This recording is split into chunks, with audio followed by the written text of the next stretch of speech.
नमस्कार। Class 12th accountancy का हमारा चैप्टर है कंसाइनमेंट अकाउंट। हमने अपनी पिछली क्लास में कंसाइनमेंट से रिलेटेड कुछ एंट्रियां समझी थी। आज हम इससे रिलेटेड एक कैलकुलेशन समझते हैं और इस टॉपिक को आगे बढ़ाते हैं। देखिए, इस टॉपिक के अंदर काम करना क्या है, आपको यहाँ पे मोस्टली कंसाइनमेंट अकाउंट बनाना होगा। उससे रिलेटेड कुछ आइटम्स है, कुछ ऐसे पॉइंट है जिनको आपको समझने पड़ेंगे। देखिए, इस टॉपिक में दो बड़ी कैलकुलेशन भी है जो आपके कुछ हद तक काफ़ी इंपॉर्टेंट होती है, और जहाँ तक प्रश्न का सवाल है, हर प्रश्न में वो दोनों कैलकुलेशन 99% पूछी जाती है, चाहे वो आपके लिए सेपरेट इनू से रिलेटेड हो या कंसाइनमेंट से रिलेटेड हो। आपको प्रश्न पूछा जाएगा और उस प्रश्न के अंदर उससे रिलेटेड आपको कैलकुलेशन करनी होगी, और वो दो पॉइंट है आपके पास में, abnormal loss and unsold stock.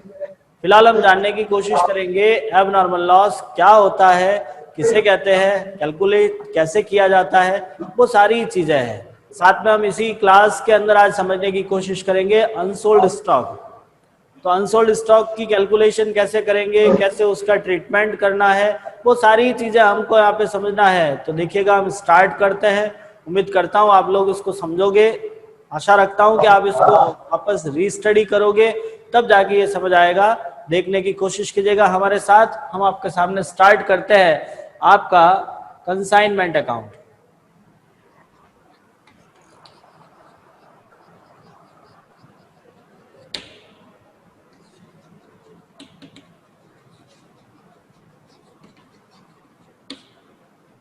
देखिए, सबसे पहले आता है लॉस, जिसको हम बोलते हैं हानि, जो हमारे पास दो प्रकार की है, सामान्य हानि और असामान्य हानि।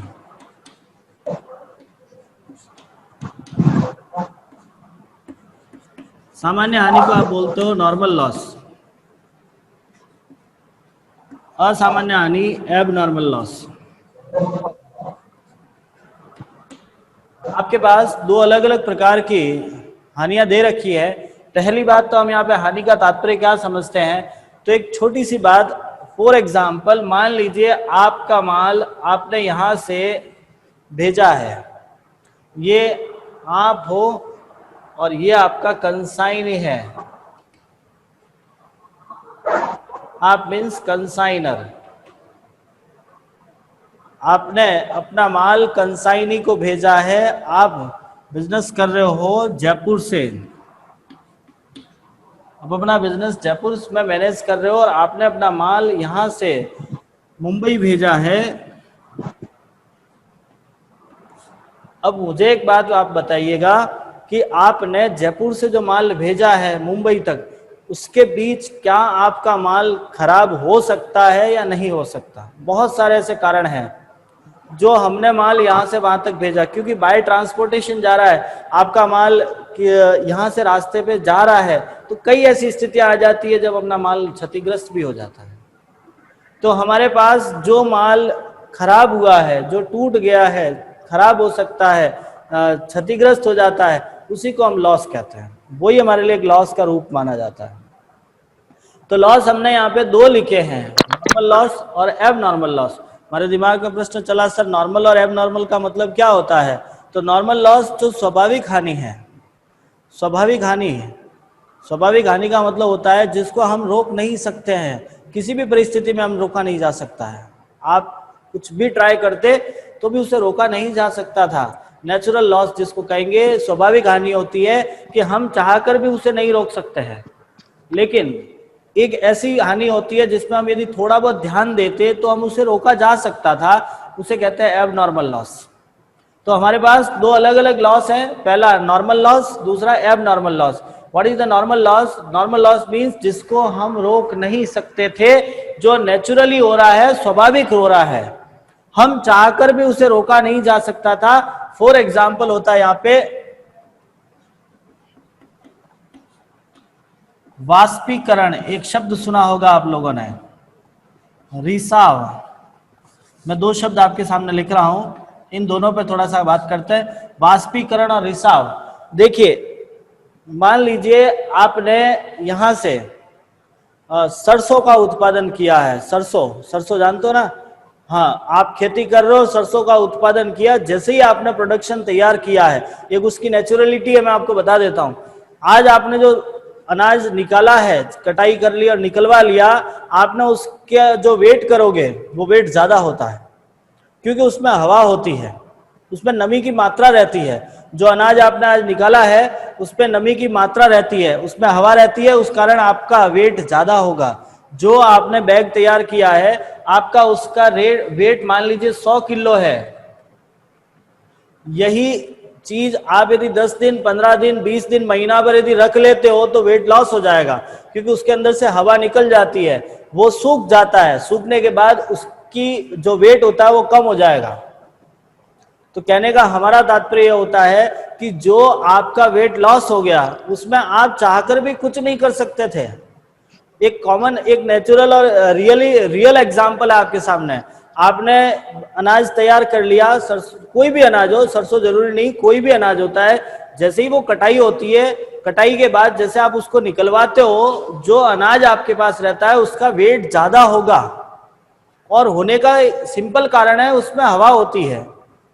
यदि उसे आपने पड़ा रख लिया, अब मान लीजिए आपने यहाँ से माल अपना मुंबई भेज दिया है, तो मुंबई जाने में कम से कम 4-5 दिन तो लगेगा, क्योंकि आप जयपुर से भेज रहे हो, 3 दिन तो मैक्सिमम मान ले लो कि वो ट्रक के माध्यम से जा रहा है। अब वो माल आप वहां भेज रहे हो, वहां जाकर भी जरूरी थोड़ी ना है कि आज का आज माल बिक गया है आपका। आज आपने भेजा, आज का आज श्योरिटी तो है नहीं कि आज का आज ही बेच दोगे, आपका सामने वाला व्यक्ति आज का आज बेच देगा, नहीं होता ना ऐसा। हो सकता है 3 महीने पड़ा रहा वहां पे, तो 3 महीने में वेट लॉस हो जाएगा, उसका सूख जाएगा वो माल। तो ये तो आप भी कुछ नहीं कर सकते, सामने वाला भी कुछ नहीं कर सकता, इसे बोलते हैं नॉर्मल लॉस। समझ रहे हो मैं क्या कह रहा हूं? एक होता है रिसाव, लीकेज जिसको बोलते हैं, जो पेट्रोलियम जितनी भी प्रोडक्ट होते हैं वो लीकेज हो जाता है। आप भी देख लो, आप पेट्रोल का ढक्कन खोल के रख लो, वो उड़ जाएगा सारा। तो ये जो ऐसी चीज है जो नेचुरल है, आप चाहकर भी उसका यूज नहीं कर, मतलब रोक नहीं सकते उसको, वो होता है नॉर्मल लॉस। लेकिन कुछ आते हैं एब नॉर्मल लॉस। यदि आप ट्राई करते, थोड़ा सा प्रयास करते, तो आपका लॉस रुका जा सकता था। जैसे आपका टूट गया, चोरी हो गया, आग लग गई, इस प्रकार के जो हानियां होती है। अब आप रास्ते में लेके जा रहे हो, थोड़ा सावधानी से लेके जाते तो टूटता नहीं, आप ध्यान रखते तो चोरी नहीं हो जाता। आपके गोडाउन से चोरी हो गया तो आप ध्यान रखते तो चोरी नहीं होता। तो इस प्रकार का हानि जिसको हम ट्राई करते, कोशिश करते, सावधानी बरतते, तो वो रोका जा सकता था, असामान्य हानि। और हम जिसको नहीं रोक सकते, कोई ऑप्शन ही नहीं है आपके पास में, जो नेचुरल है, जो स्वाभाविक है, वो सामान्य हानि। Any doubt? दोनों कंप्लीट समझ में आ गए दोनों का अर्थ? अब इससे आगे बढ़ते हैं। नेचुरल लॉस कैलकुलेशन नहीं होती इसकी, ना ही जर्नल एंट्री होती है। नॉर्मल लॉस के लिए कोई जर्नल एंट्री नहीं होती है, लेकिन एबनॉर्मल लॉस के जर्नल एंट्री होती है। वंस अगेन, नॉर्मल लॉस के लिए कोई जर्नल एंट्री नहीं करते, बट एबनॉर्मल लॉस के लिए जर्नल एंट्री करते हैं, उसे लिखते हैं हम, उसके लिए ट्रीटमेंट किया जाता है, उसके लिए एंट्री की जाती है, अमाउंट भी कैलकुलेट किया जाता है। दोनों में एक सेकंड पॉइंट समझ में आ गया आपको? इसको रोका नहीं जा सकता है, ये ट्राई करते तो रोका जा सकता था, सावधानी रखते तो रोका जा सकता था। उसके लिए कोई एंट्री नहीं करते, इसके लिए एंट्री करते हैं।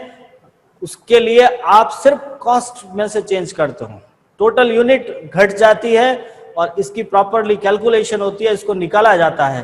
तो अब हम इन दोनों को थोड़ा समझने की कोशिश करते हैं कि करना क्या है, एटलीस्ट आपको काम क्या करना है वो थोड़ा सा समझेगा। मैं दोनों को अलग अलग समझाने की कोशिश करूंगा, बड़े ही ध्यान से समझिएगा आप इसको।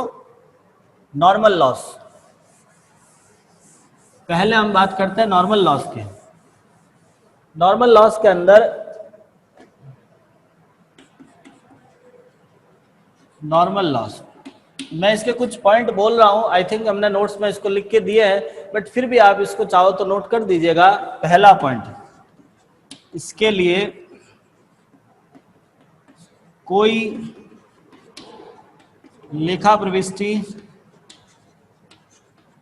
नहीं की जाती।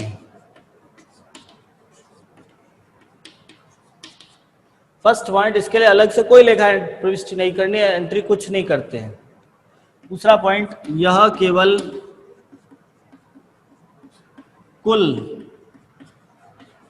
प्रेषित माल को कम करती है। कुल प्रेषित माल को कम करती है कहने का मतलब होता है कि हमने जितना माल टोटली भेजा है उसी को कम करेगी, बाकी इसके अंदर अलग से कोई कैलकुलेशन नहीं होता है। फॉर एग्जांपल हम आपके सामने समझाते हैं, ध्यान से देखिएगा आप लोग। एक एग्जांपल देखते हैं अपन। मान लीजिए आपको लिखा राम ने 10,000 रुपए की लागत का माल राधा को प्रेषण पर भेजा। आपको लिखा राम ने 10,000 की लागत का माल राधा को प्रेषण पर भेजा है। आपने लिखा 10% सामान्य हानि हुई तथा 80% माल बेच दिया। अब राधा आपको इंफॉर्मेशन दे रही है कि आपने 10% नॉर्मल लॉस हुआ और 80% सेल्स कर दिया। मैं इस सवाल में बाकी कुछ नहीं समझाना चाह रहा, सिर्फ नॉर्मल लॉस की कैलकुलेशन बता रहा हूं। नॉर्मल लॉस के टाइम में आपको करना क्या है, आपने टोटल 10,000 का माल भेजा था, 10% लॉस हो गया, तो आपका ये जो 10,000 का माल है वो अब केवल 90% का ही है। अब ये माल 100% नहीं है, ओनली 90% है। मींस आपकी कॉस्ट तो 10,000 ही रहेगी, बट आपके गुड्स ओनली 90% होगा। नॉर्मल लॉस का मींस हम अपनी टोटल यूनिट को लेस कर लेते हैं, बाकी इसमें कोई रोल नहीं है। इसको आगे हम सवाल करके समझाएंगे, तब आपको क्लियर हो जाएगा। नेक्स्ट, एबनॉर्मल लॉस थोड़ा समझने की कोशिश करना, वो कैसे होता है। मेन आपकी कैलकुलेशन आती है एबनॉर्मल लॉस की। हम थोड़ा सा समझने की कोशिश करते हैं एबनॉर्मल लॉस क्या होता है। एबनॉर्मल लॉस, पहले तो इसकी एंट्री समझते हैं। देखिए एबनॉर्मल लॉस की एंट्री होती है आपके लिए, abnormal loss account debit to consignment. ये ओनली कंसाइनर की बुक में होती है, सिर्फ कंसाइनर की बुक में होती है। कंसाइनी की बुक में इसकी कोई एंट्री नहीं होती है। आपके पास 2 पर्सन है, कंसाइनर एंड कंसाइनी, तो ये जो एंट्री आप करते हो वो ओनली कंसाइनर की बुक में है, कंसाइनी के बुक में कुछ नहीं होती है। हम एंट्री करते हैं abnormal loss account debit to consignment. आपको एंट्री करनी है abnormal loss account debit to consignment. देखो एबनॉर्मल लॉस डेबिट इसीलिए हुआ क्योंकि लॉस है वो आपका। कंसाइनमेंट क्रेडिट होने का कारण है आपके यहां से माल गया है, आपके यहां से माल नष्ट हुआ है। हम एंट्री करते हैं abnormal loss account debit to consignment. अब हमारे यहाँ पे किसी परिस्थिति में यदि हमने इस माल का बीमा कराया है और बीमा कंपनी आपको पैसा दे रही है, तो फिर आपको कुछ एंट्री चेंज करनी है। मैं सेकेंड एंट्री लिखता हूं, जब बीमा कंपनी से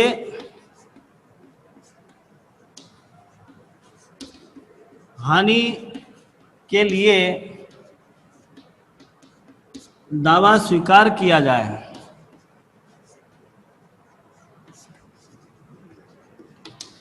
जो आपकी इंश्योरेंस कंपनी है, मान लीजिए इंश्योरेंस कंपनी कभी कोई क्लेम एक्सेप्ट कर लेती है, आपकी बीमा कंपनी आपका दावा स्वीकार कर लेती है, उस समय आपको एंट्री करनी है insurance company account debit P&L account debit to abnormal loss. देखिए P&L कब से आएगा, यदि आपका पूरा दावा स्वीकार हो जाता है। मान लीजिए आपके 10,000 का लॉस हुआ है और कंपनी ने पूरा 10,000 स्वीकार कर लिया, तब तो आपको ये नहीं लिखना, insurance company to abnormal loss लिख दीजिए पूरा का पूरा। यदि ये कंपनी 10,000 से कम दावा स्वीकार करती है, मान लीजिए 8,000 का कर लिया, तो फिर आपको 2,000 P&L में दिखाने पड़ेंगे। ये कुछ सिस्टम है, आप इसको ध्यान से समझोगे। अब इसकी कैलकुलेशन करते हैं। ये आपको समझ में आ रहा है? आप मुझे जवाब दे दीजिएगा चैट में या कमेंट बॉक्स। देखिएगा नेक्स्ट अपना पॉइंट आता है कैलकुलेशन ऑफ एबनॉर्मल लॉस। अब हम एबनॉर्मल लॉस की कैलकुलेशन करते हैं कि हमारा अमाउंट कैलकुलेट कैसे किया जाएगा। आप मेरे साथ बड़ी ध्यान से समझने की कोशिश करना। आपका एबनॉर्मल लॉस दो प्रकार से होता है। एक तो होता है रास्ते में, एक होता है गोदाम में।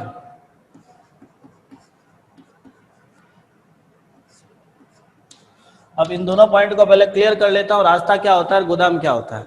देखिए, रास्ता, आपने जयपुर से मुंबई को माल भेजा था, तो आपका माल स्टार्ट कहां से हुआ, जयपुर से, और पहुंचेगा कहां पे, मुंबई। आपका कंसाइनर मुंबई में है, तो जयपुर से मुंबई के बीच में इन ट्रांसिट यदि रास्ते में कोई नुकसान हो जाता है तब तो इस तरह से आपको कैलकुलेशन करना है, अभी बता रहे हैं आपको कैसे करना है। और यदि मुंबई में जाने के बाद आपके उस कंसाइनी के गोडाउन से यदि माल नष्ट हो जाता है तो फिर ये बड़ा काम करना है। समझिएगा काम करना क्या है, दोनों पॉइंट ये समझ में आ गया। रास्ता क्या है, गोदाम क्या है। रास्ते का मतलब जहां से आपने माल भेजा है, जिस ओरिजिन पॉइंट से जहां आपका मेन जो टारगेट पॉइंट है वहां के बीच में आपका माल लॉस हो जाता है तो वो इन ट्रांसिट होता है। और जहां पहुंचाना था वहीं जाके आपका माल एंड वहां गोडाउन से लॉस हो जाता है तो फिर वो ये पॉइंट आता है। तो हम सबसे पहले रास्ते की बात करते हैं। तो आपको लिखना ये है, आप लिखते हो कॉस्ट ऑफ एबनॉर्मल गुड्स। सबसे पहले लिखना है cost of abnormal goods. Abnormal goods का मतलब जितना माल नष्ट हुआ है उसकी कॉस्ट लिखनी है। हमेशा याद रखिएगा, एबनॉर्मल लॉस की कैलकुलेशन कॉस्ट पर ही होती है। Abnormal loss is always calculate on cost. ये फिक्स्ड पॉइंट होता है। आपके पास सवाल में मे भी 3 पॉइंट होंगे, चाहे cost, invoice and sales, but आपको यहाँ पे सिर्फ कॉस्ट लेनी है।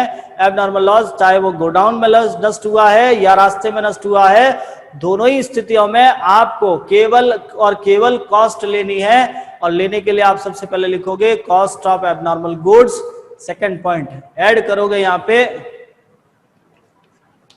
एक्सपेंसेज ऑफ, आप लिख सकते हो प्रोपोर्नेटिव एक्सपेंसेज ऑफ कंसाइनर।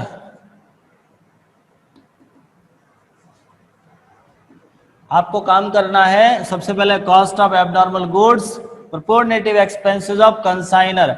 अब प्रोपोर्नेटिव का मतलब होता है आनुपातिक खर्च। आनुपातिक का मतलब हम यहां लिखते हैं expenses of consignor divide by total consign goods into abnormal goods. देखिए, छोटा सा एक कैलकुलेशन है, ज्यादा इसके फॉर्मूले में उलझना नहीं है, मैं इसको प्रैक्टिकली डायरेक्ट समझा देता हूं क्या होता है। एबनॉर्मल गुड्स, मान लीजिए एक एग्जांपल हाथों हाथ समझा देता हूं। एक व्यक्ति ने 1000 घड़ियां 100 रुपये प्रति घड़ी भेजी, जिस पर 2000 रुपये खर्च किया। प्रेषक की बात कर रहा हूं मैं। ये मान लीजिए आपने 1000 घड़ियां भेजी है, एक घड़ी का 100 रुपये है, 100 रुपये आपकी कॉस्ट हो गई। ठीक है बेटा, मैं कह रहा हूं जो समझ में आ रहा है आपको, थोड़ा सा इंटरेस्ट लीजिए इसको समझने के लिए तो मजा आएगा, प्रैक्टिकली समझिएगा इसको। ओके, बढ़िया, अच्छा लग रहा है। सबसे पहले हम 1000 घड़ियां भेज रहे हैं, एक घड़ी का 100 रुपये है, जिस पर भेजने के 2000 खर्च किए हैं। देखिए आपके पास 2 पर्सन है, कंसाइनर एंड कंसाइनी। कंसाइनर ने आपके 2000 खर्च किए, मींस आपने 2000 खर्च किए हैं। ठीक है, अब हम ये कहते हैं 100 घड़ी रास्ते में चोरी हो गई, 100 घड़ियां रास्ते में चोरी हो गई। ठीक है, अब आपको एबनॉर्मल लॉस निकालना है, बाकी की बात बाद में। अब 100 घड़ियां रास्ते में चोरी हो गई, हम यहाँ पे एबनॉर्मल लॉस की कैलकुलेशन करते हैं। तो हमने एक स्टेटमेंट, एक पॉइंट समझाए हैं। अवर the first point is cost of abnormal goods. Now our abnormal goods is 100 watch. Any doubt? इस सवाल में हम देखते हैं एबनॉर्मल का मीन्स नष्ट कितना हुआ, हानि कितनी हुई। तो हमारे पास 100 घड़ियां चोरी हुई है। तो हमारा एबनॉर्मल लॉस कितना होगा? एबनॉर्मल गुड्स इज 100 वॉच, तो हम लिखते हैं 100 घड़ियां, ठीक है। अब 100 घड़ियां थी, एक घड़ी का कितना पैसा है? 100 रुपए, तो टोटल हो गया 10,000। यह आया कॉस्ट ऑफ एबनॉर्मल गुड्स। समझ रहे हो मैं क्या कह रहा हूं भाई? आपके पास 1000 घड़ी भेजी थी, 100 घड़ियां बीच में चोरी हो गई। जब चोरी हो गई तो एक घड़ी का 100 रुपए है, 100 घड़ियों का कितना हो गया? 10,000, ठीक है। अब यहां पर ऐड करना है proportionative expenses of consignor. The total expenses of consignor is 2000। Total expenses of consignor is 2000, but our loss is only 100 unit, so our proportionate expenses is 2000 is total expenses of 1000 unit, but our loss is only 100, so our abnormal loss was to 20 rupees, 30 से 200 sorry, and now our total amount is 10,200। देखो common सी बात है यार, इतना माथाफोड़ी नहीं है। 1000 unit भेजी थी, 100 खराब हो गई, 100 इंटू 100 10,000। अब 2000 जो टोटल खर्चा किया 1000 यूनिट पे, तो 100 पे कितना किया होगा? ये काम तो करना आपको। पर ये इसका मतलब टोटल एक्सपेंसेस आपने कितना किया है, वो कितनी यूनिट पे है। मतलब 2000 रुपए खर्च किया था 1000 यूनिट पे, तो 100 यूनिट पे कितना होगा? 200 रुपए। बस कैलकुलेशन करके आपका अमाउंट डालना है। तो ये फॉर्मेट याद रखना। सबसे पहले आपको लिखना है cost of abnormal goods plus proportionative expenses of consignor. दो ही चीजें लेनी है आपको, यहाँ पे तीसरा कुछ लेना ही नहीं है। पहला लिखना है कॉस्ट ऑफ एबनॉर्मल गुड्स और दूसरा क्या लेना है? Proportionative expenses of consignor. प्रोपोर्शनेटिव कैसे निकालोगे? तो एक्सपेंसेस, टोटल एक्सपेंसेस लेने हैं, डिवाइड लगाना है टोटल कंसाइन गुड्स का, कि हमने टोटल कितनी यूनिटें भेजी थी, मल्टीप्लाई करना है एबनॉर्मल गुड्स का, ठीक है। समझ जाओगे। अब हम समझते हैं रास्ते के बाद गोडाउन की बात करते हैं। यदि आपका माल गोडाउन में नष्ट हुआ है तो काम कुछ इस तरह से करना है, ज्यादा कुछ परिवर्तन नहीं है, सिमिलर ही है। देखिएगा आप, सबसे पहले लिखना है cost of abnormal goods, add करोगे प्रोपोर्शनेटिव एक्सपेंसेज ऑफ कंसाइनर और ऐड करना है proportionative non recurring expenses of consignee. देखो यहां पे एक चीज ऐड और कर दी हमने, इसमें और इसमें एक ही चीज आपको फर्क नजर आ रही है। यहां आपको लिखा है proportionative expenses non recurring expenses of consignee, यहां ये नहीं दिख रहा है। एक कॉमन सी बात है भाई, आपने माल भेजा है, सामने वाले को मिला ही नहीं, तो उसका खर्चा क्यों लेंगे? और ये माल उसके गोडाउन से गया है, उसने भी कुछ खर्च किए हैं, उसको भी जोड़ना पड़ेगा। बस इतना ही फर्क है, दोनों में इतना ही फर्क है, ज्यादा इसके लिए बड़ा कॉन्सेप्ट नहीं है। सिंपल सी बात है, आपने जो माल भेजा था उसके गोडाउन में गया, उसके बाद वहां से चोरी हो गया। जैसे ही वहां से चोरी हुआ तो हम ये देखते हैं उसने भी तो खर्च किया था, उसको भी लेना है। यहाँ पे कंसाइनी का खर्चा नहीं लेते हैं, यहाँ पे कंसाइनी का खर्चा लेते हैं। कारण इतना सा है, ये तो रास्ते में हुआ था, इस समय तो कंसाइनी को पता ही नहीं था उसके पास कितना माल आ रहा है, उसको तो माल मिला ही नहीं, तो वो खर्चा क्यों करेगा उस पे। लेकिन यहाँ पे तो उसने खर्च किया है, तो उसको भी जोड़ना है। लेकिन शर्त ये है, आपको नॉन रिकरिंग जोड़ना है। अब आपके दिमाग प्रश्न चला, ये क्या है सर, नॉन रिकरिंग और रिकरिंग और ये क्या लपड़े हैं? बेटा आपने 11th में समझा था डायरेक्ट एंड इनडायरेक्ट एक्सपेंसेस। हल्का सा याद करो ना उन दिनों को जब आप स्कूल में आया करते थे और हमने बोर्ड से इन चीज़ों को समझाया था आपको। डायरेक्ट एंड इनडायरेक्ट एक्सपेंसेस याद आ रहा होगा, हमने फाइनल अकाउंट जब समझाया उस समय इन दोनों के बारे में बताया था कि डायरेक्ट एक्सपेंसेस जो खर्चा आपका रास्ते में पे किया जाता है, जो खर्च आप माल खरीदने से रिलेटेड पेमेंट करते हो, ऐसा खर्चा जो खरीदने से लगाकर आपके गोडाउन तक लाने के लिए खर्च होता है, वो डायरेक्ट एक्सपेंसेस है। इनडायरेक्ट एक्सपेंसेस जस्ट इसका उल्टा, गोडाउन में आने के बाद आप उसे बेचने के लिए खर्च करते हो, उसको हम इनडायरेक्ट एक्सपेंसेस कहते हैं। तो वो का वो काम यहां पर भी है। आपका माल गोडाउन तक आने से पहले यदि कोई खर्च होता है तो उसे बोलते हैं नॉन रिकरिंग एक्सपेंसेस, जैसे वेजेज, कैरिजेज, ट्रांसपोर्टेशन, फ्रेट, ये सारे खर्चे हैं जो रास्ते में पे किए जाते हैं, वो सारे नॉन रिकरिंग एक्सपेंसेज है। और जो खर्चा रास्ते में पे नहीं करते, हम गोडाउन में लाने के बाद पे करते हैं, फॉर सेलिंग पर्पज पे करते हैं, माल बेचने के लिए पे करते हैं, उसी को बोलते हैं आपके रिकरिंग एक्सपेंसेज, आवृत्ति प्रकृति के। आपको यहाँ पे ओनली नॉन रिकरिंग लेने हैं, रिकरिंग नहीं लेने हैं। समझ रहे हो हम क्या कह रहे हैं? नॉन रिकरिंग के अंदर वही एक्सपेंसेस आएंगे जो आपके डायरेक्ट आया करते थे, जहां वेजेज आ जाएगा, कैरिजेज आ जाएगा, फ्रेट आता है, रॉयल्टी ऑन परचेज आता है, इस प्रकार के जो खर्चे हैं वो सारे के सारे आप नॉन रिकरिंग में लेते हो। तो यहाँ आपको नॉन रिकरिंग एक्सपेंसेस लेने हैं और वो नॉन रिकरिंग एक्सपेंसेस कंसाइनी के देखने होंगे। कंसाइनी का जो खर्चा नॉन रिकरिंग का होगा उसी को आपको लेना है, बाकी किसी को नहीं लेने। और इस तरह से आपको इस कैलकुलेशन को कंप्लीट करना है। आप लोग इसको समझने की कोशिश करो, एक बार इसका स्क्रीनशॉट ले लो, यदि नहीं लिखा हुआ है तो लिख दीजिएगा, आगे बढ़ता है फिर हम। नॉर्मल लॉस, एबनॉर्मल लॉस के बाद हमारा टॉपिक है अनसोल्ड स्टॉक। एक छोटा सा टॉपिक और भी है जो काफी इंपॉर्टेंट है, आपके हर सवाल में वो आते हैं। एक बार अनसोल्ड स्टॉक भी समझ लेते हैं, उसके बाद फिर हम अपने न्यूमेरिकल स्टार्ट करेंगे, हम अपने प्रैक्टिकली क्वेश्चन स्टार्ट करेंगे। एक छोटी सी कैलकुलेशन है अनसोल्ड स्टॉक की, उसको समझ लेते हैं। होता क्या है अनसोल्ड स्टॉक? हिंदी में बोलते हैं बिना बिका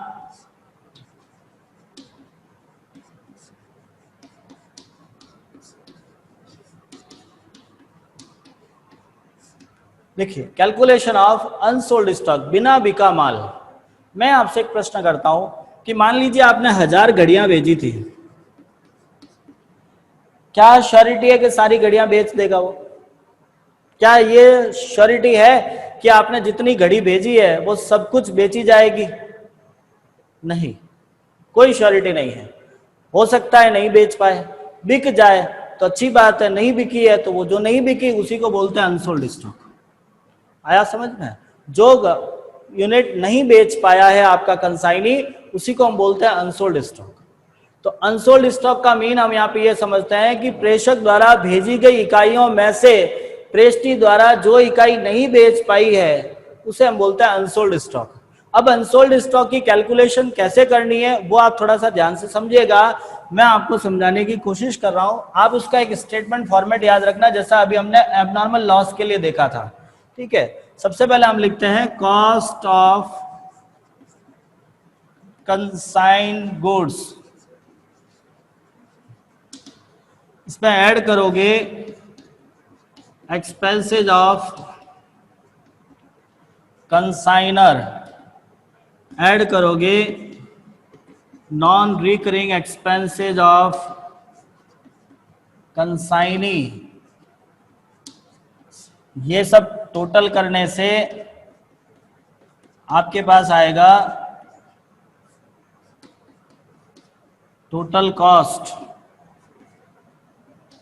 अब आपको अनसोल्ड निकालना है, तो यहां मैं लिखता हूं अनसोल्ड स्टॉक इक्वल्स टू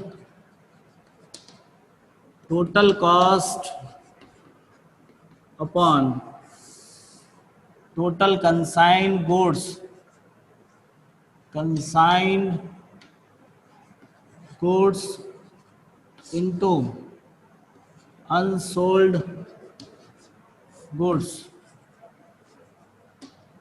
देखिए आपको एक छोटी सी कैलकुलेशन करनी है, कॉस्ट ऑफ कंसाइंड गुड्स लिखना है, उसके बाद आपको एक्सपेंसेस का, देखो यहाँ पे फिक्स है, कंसाइनर और कंसाइनी दोनों के खर्च ले रहे हैं। कंसाइनर के सारे खर्च लेना है, चाहे वो कैसा भी कोई भी एक्सपेंसेस उसने क्यों ना पे किया हो, कंसाइनर के सारे खर्चे लेने हैं, लेकिन कंसाइनी के ओनली नॉन रिकरिंग एक्सपेंसेस, बाकी कुछ नहीं, केवल नॉन रिकरिंग। और नॉन रिकरिंग का मतलब आप जानते हो, जो खर्चा रास्ते में पे हो रहा है वो ही आपको यहाँ पे ऐड करना है, बाकी नहीं। समझ रहे हो मैं क्या कह रहा हूँ? और इन तीनों को जोड़कर इस फॉर्मूले से आपको काम करना है। बाकी एक इसका सेकंड पार्ट और है जो प्रोपोर्शनेटिव निकाला जाता है, उससे भी हम कर सकते हैं। हम एक क्वेश्चन हल्का सा ट्राई करते हैं। एक छोटा सा क्वेश्चन ट्राई करते हैं हम इसका अनसोल्ड स्टॉक का, ताकि आपको समझ में आ जाएगा कि मैं बताना क्या चाह रहा हूं। पेज यदि बुक है आपके पास तो पेज नंबर निकालो 301 301। आरबीएससी हिंदी मीडियम आपके अकाउंट्स की बुक है 301 और उस पे क्वेश्चन नंबर 6 छठा प्रश्न लिखा हुआ है। मैं उस प्रश्न को पढ़कर आपके सामने सुना रहा हूं और उसी प्रश्न को हम समझने की कोशिश करेंगे। प्रश्न में लिखा, चंद्रा ने 5000 बीजक मूल्य का माल लागत में 25% लाभ जोड़कर, देखिए चंद्रा आपके 5000 रुपए बीजक का माल है, 5000 रुपए बीजक मूल्य दिया हुआ है, जिसमें लागत का 25% जोड़कर भेज रही है। शकुंतला को भेजा, माल भेजने में 1000 रुपए खर्च हुआ। देखिए ये जो 1000 रुपए है वो चंद्रा ने पे किया है, ये आपके चंद्रा ने, और चंद्रा आपका प्रेषक है, तो यह ध्यान रहे ये आपके कंसाइनर ने पेमेंट किया है। फिर लिखा आपके प्रेस्टी ने 2000 रुपए व्यय किया है, कंसाइनी ने 2000 रुपए खर्च किया है। प्रेस्टी ने प्राप्त माल का 4/5 भाग माल बेच दिया। अब आपके यहाँ पे अनसोल्ड निकालना है, तो पहले तो अनसोल्ड गुड्स निकालते हैं।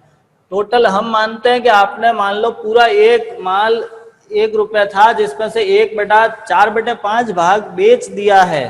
तो पहले तो हम निकालते हैं unsold goods.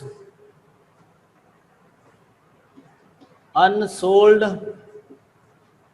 Goods equals to 1 - 4/5 equals to 1/5 is our unsold goods.